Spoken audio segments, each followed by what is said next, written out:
ക്ലാസ്സിലേക്ക് സ്വാഗതം. ഇന്നത്തെ ക്ലാസ്സിൽ നമ്മൾ പഠിക്കാൻ പോകുന്നത് ഔട്ട്ലൈൻ വിത്ത് ഫില്ലിംഗ് എന്ന വർക്കാണ് പഠിക്കാൻ പോകുന്നത്. ഔട്ട്ലൈൻ വിത്ത് ഫില്ലിങ്ങിൽ വരുമ്പോൾ ആദ്യം നമ്മൾ ഫസ്റ്റത്തെ ക്ലാസ്സിൽ ഔട്ട്ലൈൻ ചെയ്യാൻ പഠിച്ചിട്ടുണ്ടായിരുന്നു. ആ ഔട്ട്ലൈനാണ് ആദ്യം വരച്ചു കൊടുക്കേണ്ടത്. അതിന് ശേഷം ഇത് ഒരു ഫ്ലവറിൻ്റെ ഉള്ളിൽ നമ്മൾ കളർ ഫില്ല് ചെയ്ത് കൊടുക്കുകയാണ് ചെയ്യുന്നത്. അതായത് ഔട്ട്ലൈൻ ചെയ്തതിന് ശേഷം ഉള്ളിൽ കളർ ഫില്ല് ചെയ്ത് കൊടുക്കുന്നത്. ഇതാണ് ചെയ്യാൻ പോകുന്നത്. എടുത്തേക്കുന്ന ബ്രഷ് നമ്പർ വന്നിട്ട് ഫ്ലാറ്റ് ബ്രഷ് എടുത്തിട്ടുണ്ട്. നമ്പർ 2 ആണ് വന്നിട്ട്. പിന്നെ ഞാൻ എടുത്തേക്കുന്ന ഔട്ട്ലൈൻ ബ്രഷാണ് പിന്നെ എടുത്തേക്കുന്നത് നമ്പർ 0. പിന്നെ ഞാൻ ഒരു റൗണ്ട് ബ്രഷും കൂടി എടുത്തിട്ടുണ്ട് നമ്പർ 6. പിന്നെ നിങ്ങൾക്ക് ഇഷ്ടമുള്ള കളേഴ്സ് എടുക്കാം. നിങ്ങളുടെ ഒരു പിക്ചറിനനുസരിച്ചായിട്ടുള്ള രീതിയിലുള്ള കളേഴ്സ് നിങ്ങൾക്ക് എടുക്കാവുന്നതാണ്. പിന്നെ എങ്ങനെയാണ് ചെയ്യുന്നത് നോക്കാം. പെയിൻറ്റ് എടുത്തിട്ടുണ്ട്. ബ്ലാക്ക് കളറാണ് ഞാൻ ഔട്ട്ലൈന് വേണ്ടിയിട്ട് എടുക്കുന്നത്. ഇത് ജസ്റ്റ് ഒന്ന് പെയിൻറ്റിൻ്റെ ബ്രിസിൽസിൽ മാത്രം ഒന്ന് കുറച്ചെടുത്തിട്ട് ഔട്ട്ലൈൻ ചെയ്ത് കൊടുക്കുക. ഫസ്റ്റത്തെ ക്ലാസ് നമ്മൾ ഔട്ട്ലൈൻ പഠിച്ചില്ല. അതുപോലെ തന്നെ ലൈറ്റ് ആയിട്ടുള്ള ഔട്ട്ലൈനാണ് ഇനി വേണ്ടത്. ഒരുപാട് വീതിയിലുള്ള ഔട്ട്ലൈൻ വേണ്ട കേട്ടോ. അപ്പോൾ ഞാൻ ഔട്ട്ലൈൻ കൊടുത്ത് ഈ വരച്ചിരിക്കുന്ന എല്ലാത്തിനും നമ്മൾ ഔട്ട്ലൈൻ വരയ്ക്കണം. അതിന് ശേഷം അതിൻ്റെ ഉള്ളിൽ കളർ ഫില്ല് ചെയ്തെടുക്കുന്നതാണ് ഔട്ട്ലൈൻ വിത്ത് ഫില്ലിംഗ് എന്ന് പറയുന്നത്. ഇതുപോലെ ഔട്ട്ലൈൻ ഇങ്ങനെ ജസ്റ്റ് ഒന്ന് ലൈൻ ചെയ്ത് കൊടുക്കുക.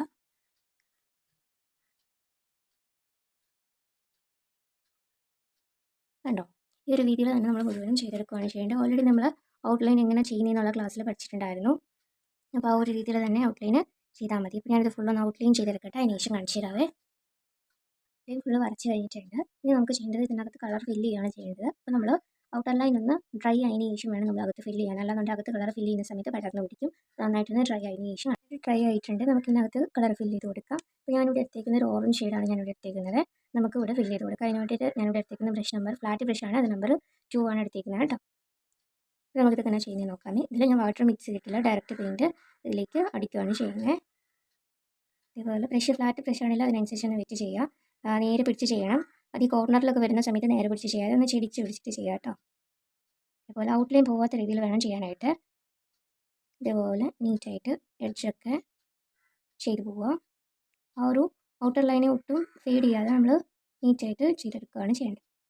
എഡ്ജൊക്കെ വരുമ്പോൾ ബ്രഷിൻ്റെ ആ ഒരു സൈഡ് ഇങ്ങനെ വെച്ചിട്ടൊന്ന് ആ ബ്രഷിൻ്റെ എഡ്ജ് പോർഷൻ കൊണ്ടൊന്ന് ഇങ്ങനെ ഒന്ന് ഫില്ല് ചെയ്ത് കൊടുത്താൽ മതി. അപ്പോൾ അത് ഫുള്ളായിട്ട് പടർന്ന് പിടിക്കാതെ നീറ്റായിട്ട് ആ ഒരു പോർഷനെല്ലാം ചെയ്തെടുക്കാൻ പറ്റും. ജസ്റ്റ് ഈ ഔട്ടർ പോർഷൻ ഒന്ന് ലൈൻ ചെയ്ത് പോലെ ഒന്ന് കൊടുക്കുക. അതിന് ശേഷം ബാക്കിയുള്ളത് ഫില്ല് ചെയ്തെടുത്താൽ മതി. അപ്പോൾ ആ ഒരു സ്പേസ് ഈ സൈഡത്തെ സ്പേസ് ഒക്കെ ഒന്ന് കവർ ചെയ്ത് കിട്ടും. ബാക്കിയുള്ളത് നമുക്ക് ഫില്ല് ചെയ്തെടുക്കാനും എളുപ്പമായിരിക്കും. ഈസി ആയിട്ട് ചെയ്യാൻ പറ്റും. ജസ്റ്റ് ഔട്ട്ലൈൻ കൊടുത്തിട്ട് പിന്നെ ഒന്ന് ഫില്ല് ചെയ്തെടുത്താൽ മാത്രം മതി കേട്ടോ. ഫ്ലാറ്റ് ബ്രഷ് ആകുമ്പോൾ ഇതുപോലുള്ള ഡിസൈനൊക്കെ വരുമ്പോൾ ഫ്ലാറ്റ് ബ്രഷ് കൊണ്ട് ചെയ്യുമ്പോൾ കുറച്ചുകൂടി ഈസിയിൽ ചെയ്യാൻ പറ്റും. ഇതുപോലെ ഫില്ല് ചെയ്ത് നീറ്റാക്കി എടുക്കാൻ പറ്റും. അപ്പോൾ ഇടയ്ക്ക് എന്തെങ്കിലും ഗ്യാപ്പ് എന്തെങ്കിലും ഉണ്ടെങ്കിൽ ഒന്നും കൂടെ ഒന്ന് പെയിൻ്റ് ഒന്ന് ഇങ്ങനെ ഒന്ന് സ്പ്രെഡ് ചെയ്ത് കൊടുക്കുക. അപ്പോൾ ആ ഒരു ഗ്യാപ്പുള്ള അളവൊക്കെ ഒന്ന് ഫില്ലായിട്ട് നീറ്റായിട്ട് കിട്ടും. ഇതേപോലെ തന്നെ നമുക്ക് ഓരോ പെറ്റൽസും ചെയ്തെടുക്കാവേ. ആദ്യമേ തന്നെ ആ എഡ്ജ് ഒന്ന് നീറ്റാക്കി പോലെ കൊടുക്കുന്നു. ഔട്ട്ലൈൻ അങ്ങനെ മെയിൻറ്റെയിൻ ചെയ്തുകൊണ്ട് ആ ഒരു എഡ്ജൊക്കെ ഒന്ന് ആദ്യമേ ഒന്ന് കവർ ചെയ്ത് ഇങ്ങനെ എടുത്തു. ഈ ഒരു എഡ്ജ് ചെയ്ത പോലെ തന്നെ ഇപ്പുറത്തെ സൈഡിൽ നമുക്ക് ചെയ്യാം.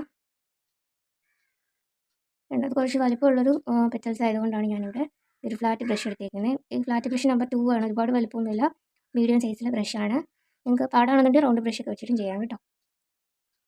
ഇനി ഇതിനകത്ത് ഇതുപോലെ ഫില്ല് ചെയ്ത് കൊടുക്കാം. ഇതുപോലെ നീറ്റായിട്ട് നമുക്ക് ഓരോ പെയിൻറ്റിങ് സെഷൻ നമുക്ക് കവർ ചെയ്തെടുക്കാനായിട്ട് പറ്റും. ഗ്യാപ്പ് ഇല്ലാണ്ട് നമുക്ക് ഫില്ല് ചെയ്ത് കിട്ടണേ. ഇതുപോലെ ആ ഒരു ഔട്ട്ലൈൻ എപ്പോഴും ഡ്രൈ ആയതിനു ശേഷം മാത്രമേ നമ്മളകത്ത് ഫില്ല് ചെയ്യാവുള്ളൂ.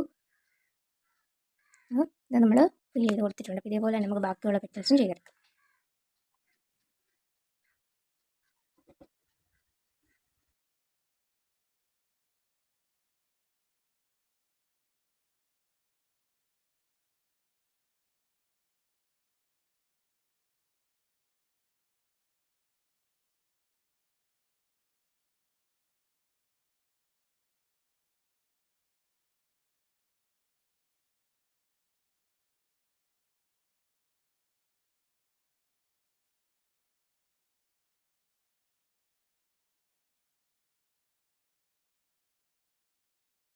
ഫില്ല് ചെയ്ത് കഴിഞ്ഞിട്ടുണ്ട്. ഇനി നമുക്ക് ഈ ഒരു പോർഷനിൽ കൂടി നമുക്കൊരു കളർ കൊടുക്കാൻ വേണ്ടി ഞാൻ ഒരു ബ്രൗൺ ഷെയ്ഡ് ഞാൻ നേരത്തെ കാണിച്ചിരുന്നില്ല. ഈ ഒരു ബ്രൗൺ ഈ ഒരു റൗണ്ട് ബ്രഷാണ് നമ്പർ 6 ആണ് ഞാൻ എടുത്തിരിക്കുന്നത്.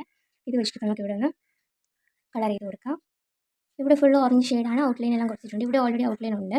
ഔട്ട്ലൈൻ എപ്പോഴും ഡ്രൈ ആയതിനു ശേഷം നമ്മൾ ഫില്ലിങ് ചെയ്യുമ്പോഴാണ് നീറ്റായിട്ട് വരുന്നത്. അല്ലാതെ ഔട്ട്ലൈൻ പടർന്ന് പിടിക്കും കേട്ടോ. ഇവിടെ ഞാൻ ഈ ഒരു കളർ കൊടുക്കുന്നത് നിങ്ങൾക്ക് ഇഷ്ടമുള്ള കളർ കൊടുക്കാം. അപ്പോൾ കറക്റ്റ് ആ ഒരു പ്രോപ്പർ ഫ്ലവറിൻ്റെ ഷെയ്ഡ് തന്നെ വേണമെന്നൊന്നുമില്ല. എങ്കിൽ അതിൽ കളറിന് മാറ്റമൊക്കെ വരുത്താം. നിങ്ങളുടെ ക്രിയേറ്റിവിറ്റിക്ക് അനുസരിച്ച് നിങ്ങൾക്ക് ചെയ്യാവുന്നതാണ്. ഞാനിവിടെ ഈ ഒരു ബ്രൗൺ ഷെയ്ഡ് ഞാൻ കൊടുക്കുകയാണ് കേട്ടോ. കുറച്ച് തിക്കായിട്ട് തന്നെ കൊടുക്കുക. അല്ലാന്നുണ്ടെങ്കിൽ കട്ടി കുറവുള്ള മെറ്റീരിയൽസൊക്കെ ആകുമ്പോൾ നിഴൽ കാണാനായിട്ട് പറ്റും കേട്ടോ. അതായത് കളർ നമ്മൾ എത്ര ചെയ്താലും ഒരു കളർ അത്ര എടുത്ത് കാണിക്കത്തില്ല. ആ ഒരു ക്ലോത്തിൻ്റെ നിഴൽ കാണാൻ പറ്റും. അപ്പോൾ നന്നായിട്ട് കളർ ചെയ്യുന്ന സമയത്ത് നന്നായിട്ട് ഫില്ല് ചെയ്തൊന്ന് അടിക്കുക. ഒരു കോട്ടൺ ഉണങ്ങി കഴിയുമ്പോൾ ഒന്നുകൂടെ ഒന്ന് ഫില്ല് ചെയ്ത് കൊടുക്കുക കേട്ടോ. ഇതിനകത്ത് നിങ്ങൾക്ക് വേണമെങ്കിൽ എന്തെങ്കിലും ഡോട്ടോ അങ്ങനെ എന്തെങ്കിലുമൊക്കെ ചെയ്ത് കൊടുക്കാം. ഇഷ്ടമുള്ള ഡിസൈനിൽ നിങ്ങൾക്ക് ചെയ്യാവുന്നതാണ്. അപ്പോൾ ഞാൻ ഇങ്ങനെ കളർ കൊടുത്തിട്ടുണ്ട്. ഇതിനകത്ത് നമുക്ക് കുറച്ച് ഡോട്ട്സും കാര്യങ്ങളൊക്കെ വേണമെങ്കിൽ അങ്ങനെയും കൊടുക്കാം. ഡോട്ട്സും കാര്യങ്ങളൊക്കെ കൊടുക്കാം. നമുക്ക് ബ്ലാക്ക് കളറോട് ഞാൻ എടുത്തിട്ടുണ്ട്. നമുക്ക് പാലറ്റിനകത്ത് ഒന്ന് ഈ 2 കളർ കൂടെ ഒന്ന് മിക്സ് ചെയ്തിട്ട് നമുക്ക് ഇതിനകത്തേക്കൊരു ഡോട്ടൊക്കെ കൊടുക്കാവേ. പാലറ്റ് എടുത്തിട്ടുണ്ട്. ഇതിലോട്ട് കുറച്ച് ഈ ഒരു ബ്രൗൺ ഷെയ്ഡൊന്ന് പാലറ്റിലേക്ക് എടുത്ത് കുറച്ച് ബ്ലാക്ക് ഷെയ്ഡും കൂടെ ആക്കി ഒന്ന് ചെറുതായിട്ടൊന്ന് മിക്സ് ചെയ്യാം. ചെറുതായിട്ടൊന്ന് മിക്സ് ചെയ്ത് കൊടുത്ത് കഴിയുമ്പോൾ നമുക്കൊരു ചെറിയൊരു ഡാർക്ക് ബ്രൗൺ ഷെയ്ഡിലേക്ക് നമുക്ക് വരും. അത് ജസ്റ്റ് ഒന്ന് ഡോട്ട് ചെയ്യണം. ജസ്റ്റ് ഒന്ന് ഇങ്ങനെ ഒന്ന് ലൈൻ ചെയ്ത് കൊടുക്കുന്നതാണ്. ജസ്റ്റ് ഒന്ന് ഇങ്ങനെ നോക്കി കൊടുക്കാം. ഇങ്ങനെ കൊടുത്തിട്ട് ചെറിയ ചെറിയ ഡോട്ടിനെ ഞാൻ ജസ്റ്റ് ഒന്ന് ഇങ്ങനെ സ്പ്രെഡ് ചെയ്തൊന്ന് ഇങ്ങനെ ആക്കുന്നുണ്ട്. ഇത്രയേ ഉള്ളൂ. ഈസി ആയിട്ട് നമുക്ക് ചെയ്യാൻ പറ്റിയ ഒരു പെയിൻറ്റിങ് സെഷൻ. മെയിനായിട്ട് നമ്മുടെ ഇതാണ് പെയിൻറ്റിങ്ങിൽ വരുന്നത്, അതായത് ഔട്ട്ലൈൻ വിത്ത് ഫില്ലിങ്. ബാക്കിയുള്ള ഡെക്കറേഷന് വേണ്ടിയിട്ടുള്ള കാര്യങ്ങളൊക്കെ നിങ്ങൾക്ക് നിങ്ങളുടെ ഇഷ്ടത്തിനനുസരിച്ച് ചെയ്യാനാണ്. ഈസി ആയിട്ട് തന്നെ നിങ്ങൾക്ക് ചെയ്യാൻ പറ്റും ഔട്ട്ലൈൻ വിത്ത് ഫില്ലിങ്. ഇപ്പോൾ എല്ലാവരും ചെയ്ത് നോക്കാം.